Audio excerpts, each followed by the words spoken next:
दोस्तों नमस्कार। आशा है कि आप अच्छे होंगे। पहले आपको बहुत बहुत बधाई कि आपने मेरे चैनल को 63 सब्सक्राइबर पर 2 दिन में पहुंचा दिया। तो आज हम कुरान की उन आयतों का विश्लेषण करेंगे जो सूरा अत-तहरीम जो 66वां अध्याय है कुरान का, और ये क्या कहता है। तो आइए शुरू करते हैं, इसकी समीक्षा करते हैं।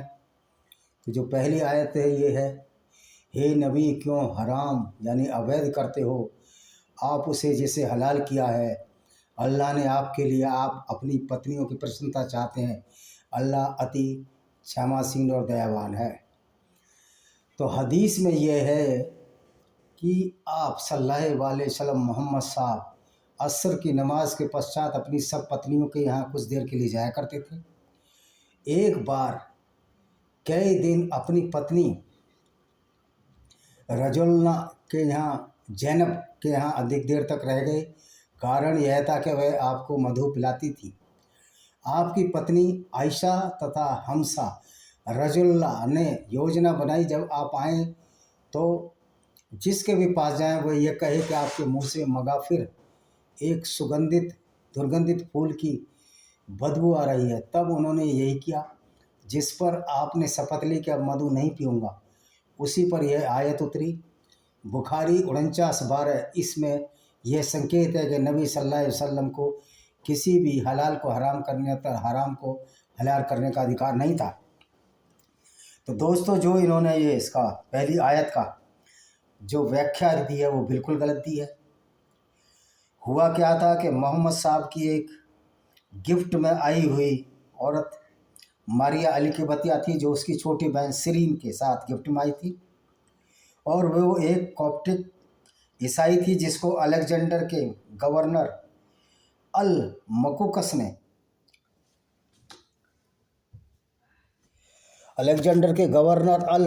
ने मोहम्मद साहब को भेंट में दिया था। जब इन्होंने ये पत्र लिखे कि आप लोग इस्लाम फैलाओ, तो अल मकुकस ने गवर्नर ने इनको 2 लड़कियां भेंट की मोहम्मद साहब को, जिसमें मारिया अल-किबतिया थी, उसकी छोटी बहन सिरीन, और एक दुलदुल घोड़ा टट्टू और 2 खोजे या ट्रांसजेंडर और बहुत सारा सामान भी दिया था। तो मोहम्मद साहब ने उन भेंटों को स्वीकार किया। जब उन भेंटों को स्वीकार किया तो एक दिन मोहम्मद साहब उसी मारिया अल-किबतिया के साथ, जिसको कि उन्होंने जो मस्जिद हराम थी, मदीना की जो मस्जिद थी, उससे दूर रखा था और ये उसके साथ वहाँ मिलने जाया करते थे। और मारिया अल-किबतिया की शादी मोहम्मद से नहीं हुई थी, वो एक रखेल थी। अब आप समझिए कि पैगंबर साहब को बिना शादी किए इसको जिना माना गया है, अपराध माना गया है। लेकिन मारिया अल-किबतिया के साथ मोहम्मद साहब ने इसलिए जिना किया कि वो एक रखेल थी और गैर मुस्लिम औरतों के साथ इंटरकोर्स करना उसकी बिना सहमति के भी ये जायज़ है। तो एक दिन ये मारिया अल-किबतिया के पास गए, जो कि मस्जिद से 4 किलोमीटर दूर रहती थी। और जब ये लेट आए, उस एक दिन मारिया अल-किबतिया को हफ्सा के कमरे में बुलाया, जो कि उमर जो दूसरे खलीफा थे उसकी बीवी थी, दूसरे खलीफा की लड़की थी हमसा। और मोहम्मद साहब ने उसको धोखे से, अपनी बीवी हमसा को धोखे से बोल दिया कि तुम्हारे पिताजी उमर बिन खत्ताब आपको बुला रहे हैं।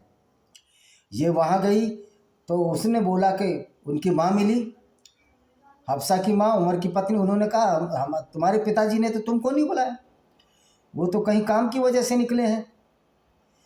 तो जब हफ्सा ने देखा कि इस तरह झूठ बोला है, तो फिर वापस आई तो देखते हैं कि मोहम्मद साहब मारिया अल-किबतिया के साथ मुबाशरत कर रहे हैं, यानी इंटरकोर्स कर रहे हैं। वो दरवाजे पर खड़ी रही। जब वो दरवाजे पर खड़ी रही तो ये भागते हुए बाहर निकले और इन्होंने बोला कि आगे से मैं ये नहीं करूँगा और ये बात किसी को ना बताना। इसकी आयतें हैं, इसकी हदीस है। तो मोहम्मद साहब की पत्नी हफ्सा ने बोला कि मैं बिल्कुल नहीं बताऊंगी, लेकिन उसने आयशा को बता दिया। फिर एक दिन मोहम्मद साहब के मुंह से दुर्गंध आ रही थी, तो मोहम्मद साहब ने पूछा आप क्या पी कर आए हैं? तो ये जैनब के पास गए थे। जैनब वही जो कि इनके दत्तक पुत्र बिलाल की पत्नी थी। बिलाल वो पहला मुअज्जिन था जो नमाज दिया करता था मक्का की मस्जिद में, मदीना की मस्जिद में, क्योंकि मदीना चले गए थे। तो बिलाल की पत्नी जैनब को एक दिन इन्होंने, जब वो अर्धनग्न अवस्था में थी, ये बिलाल के घर गए, दत्तक पुत्र था, और उसको नंगा देखकर ये उस पर आसक्त हो गए और एक ऐसी आयत उतार दी कि अल्लाह चाहे तो दिलों के राज बदल देता है, कि नहीं अल्लाह अब चाहता है कि आप मेरी पुत्रवधू नहीं पत्नी बनकर रहो। और फिर बिलाल को दबाव बनाया। बिलाल ने बेचारे ने तलाक दे दिया।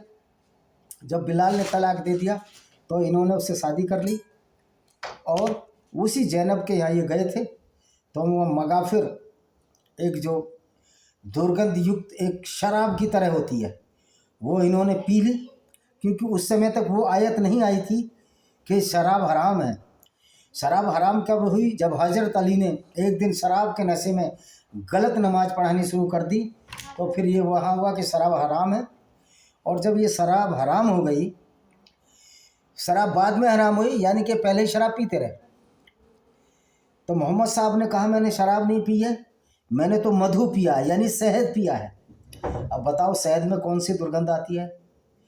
तो इस तरह मोहम्मद साहब के ऊपर ये आयत उतरी, मधु बता दिया मगाफिर को। तो इस तरह से या मोहम्मद साहब ने दो जगह झूठ बोला। एक मारिया अलकिबतिया के मामले में झूठ बोला, और जो दूसरा झूठ बोला गया वो इस मामले में बोला गया कि जो मारिया अलकिबतिया थी वो इस ईसाई स्त्री थी, उसका धर्म परिवर्तन भी नहीं किया था, और उसको उन्होंने इसको अपनी पत्नी बना लिया था, यानी रखेल बना लिया था। तो कभी शादी नहीं की। क्या ये जिना नहीं है? अगर ये जिना है तो फिर मोहम्मद साहब को ये करना चाहिए था क्या? और फिर पुत्रवधू के लिए एक आयत और उतार दी कि मोहम्मद किसी का बाप नहीं है, जो उससे पैदा नहीं है मोहम्मद उसका बाप नहीं है। लेकिन जब मोहम्मद किसी का बाप नहीं है, यानी कि वो बिलाल उसका बेटा नहीं है और बिलाल की पत्नी उसकी बहू वहू नहीं लगती, तो मेरी बात ये समझ में नहीं आती फिर जो मोहम्मद की जो पत्नियां हैं वो कैसे पूरी दुनिया के अम्मा हैं, यानी माएँ हैं, ऐसा हो या कोई भी हो। तो इस तरह जो ये कुरान है और जो इस्लाम है, इसी तरह की बातों में बहुत प्रचलित रहता है। सारी दुनिया के धर्म ग्रंथों में कहीं ऐसा नहीं लिखा हो कि किसी ने अगर पुत्रवधू शादी की, अगर की है वो तो नीच और हद दर्जे का नीच व्यक्ति है। तो इस तरह ये आयत उतरी और इसको इस तरह इन्होंने डिस्क्रिप्शन किया मौलानाओं ने कि वो मधु पिया करते थे, शहद पिया करते थे। उनका एतराज़ शहद पीने पर नहीं था, उनका एतराज़ था कि अब हमारी अलकिबतिया जो कि जब इन्होंने पकड़ लिया, एतराज़ उस पर था।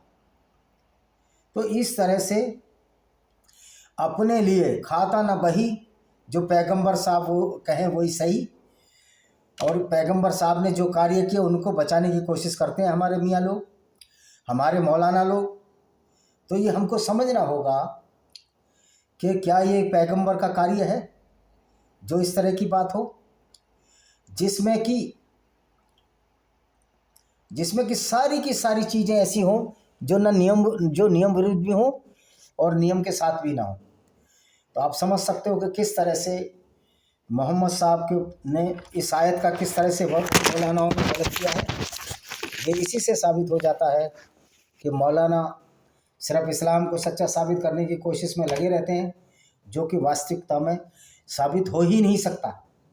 तो जब ये आयत उतरी, अल तहरीम की पहली ये आयत निकली, तो इस तरह आप देखते हैं कि किस तरह सच्चाई को छिपाने की कोशिश की जाती है आज के मौलानाओं से, लेकिन अब ये छिपने वाला नहीं है, क्योंकि कुरान की आयतों को लोग पढ़ते हैं। कुरान की आयतों को पढ़ने के बाद लोग उसके अर्थ सही बताते हैं। तो अल तहरीम की ये जो पहली आयत थी, उसका उद्देश्य यही था बताने का कि ये आयत सिर्फ़ और सिर्फ मोहम्मद साहब के स्वार्थ का प्रतीक थी, और मोहम्मद साहब ने जो काम किया, जो मगाफिर किया, वो एक तरह की शराब थी, क्योंकि मधु से कभी दुर्गंधित बात आ ही नहीं सकती। और दूसरा, आयशा और हफ्सा को क्या ज़रूरत थी, वो झूठ बोलती, मोहम्मद के लिए झूठ बोलती। सच्चाई तो ये है कि जब मोहम्मद को मारिया अल किबतिया के पास हफ्सा ने पकड़ लिया और आयशा ने उसको सबके सामने लाकर बता दिया, तो मोहम्मद साहब नाराज़ हो गए और दाएं बगले आए बगले झांकने लगे। तो ये जो आयत थी वो इसी तरह की आयत थी। अल तहरीम में बहुत सारी ऐसी आयतें हैं जिसके जो अनुवाद हैं ये मौलाना गलत करते हैं। मौलाना कुछ और बात बताते हैं।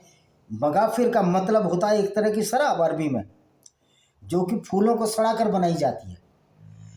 तो भाइयों, इस तरह मोहम्मद साहब ने सब कुछ अपने हिसाब से रचा, और उसको बचाने के लिए ये मौलाना कोशिशें करते रहते हैं, हमेशा के लिए कोशिशें करते रहते हैं, जो कि ये संभव नहीं है।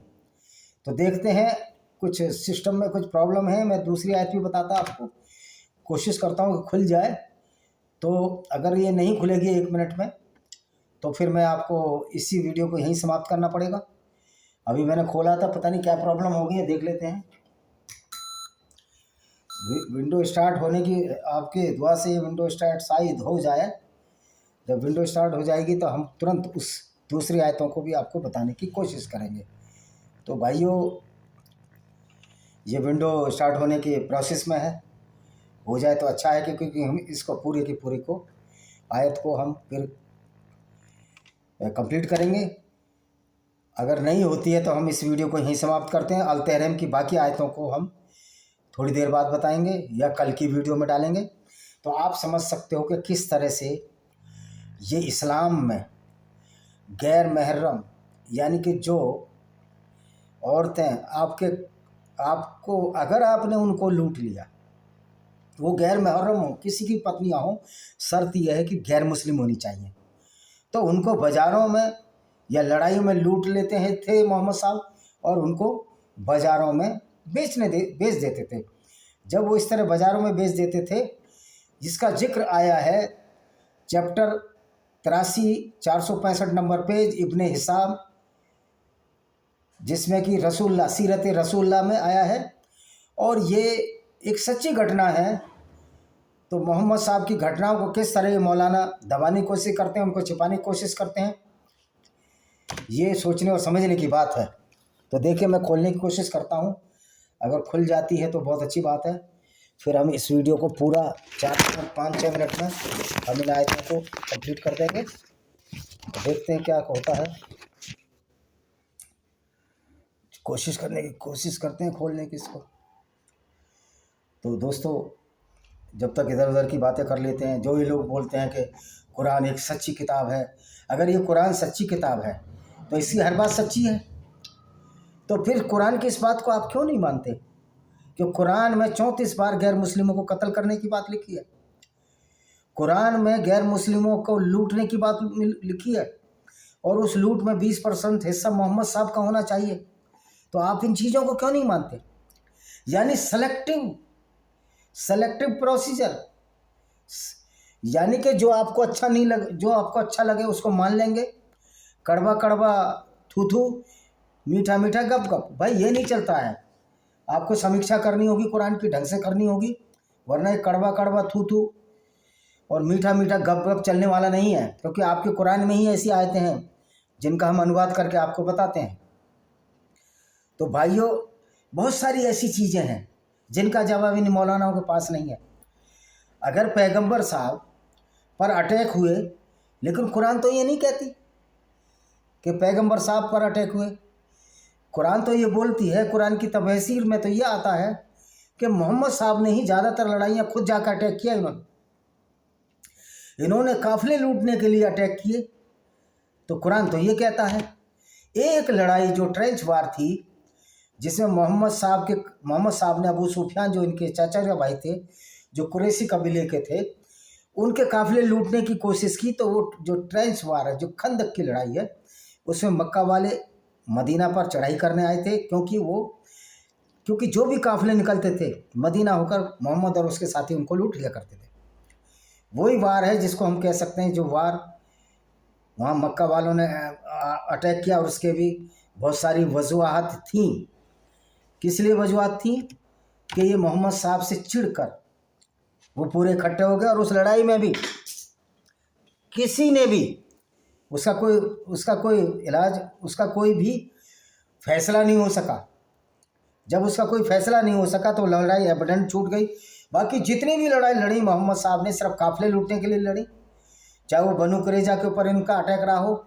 बनु कुरैजा के अटैक में तो ये सुबह सुबह गए, जिब्राइल फरिश्ता इनका आदेश लेकर आ गया कि जाओ वहाँ अटैक करो, क्या तुमने अपने हथियार रख दिए हैं? मोहम्मद साहब ने नहीं कहा, नहीं मैंने कोई हथियार नहीं रखे।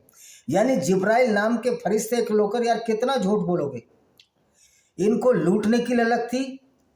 ये बनु कुरैजा के सुबह ही वहाँ अटैक करने चले गए। और जब अटैक करने चले गए तो वहाँ जो औरतें, मर्दों को इन्होंने कैप्चर कर लिया, कत्ल कर दिया उनको 700-900, और औरतों को इन्होंने नजद के बाज़ारों में बेच दिया, जिसका कि मैंने पहले ही जिक्र कर चुका हूँ। तो भाइयों, ये खुल नहीं रहा है। अल-तहरीम की जो 12 आयतें हैं उसके बारे हम बाद में बताएंगे। इसी के साथ हम इस वीडियो को विराम देते हैं। वंदे मातरम। जय हिंद। आपका दिन शुभ हो।